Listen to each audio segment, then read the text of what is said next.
অধ্যায়, পুঁজিবাদী শোষণ। ধনপতি সাহা চরিত্র একটি মধ্যবিত্ত ব্যবসায়ী শ্রেণীর প্রতিনিধি। শোষণের পদ্ধতি: 1.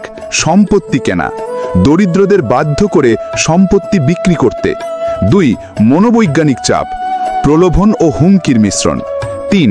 বাজার নিয়ন্ত্রণ, দাম নিজের মতো নির্ধারণ। কুবেরের দ্বিধা: 1.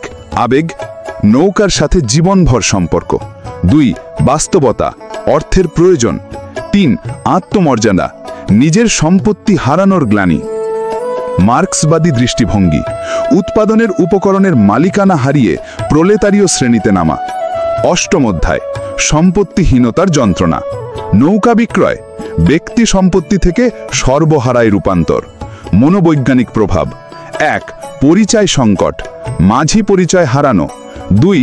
আত্মনির্ভরতা থেকে পরনির্ভরতায় চলে যাওয়া।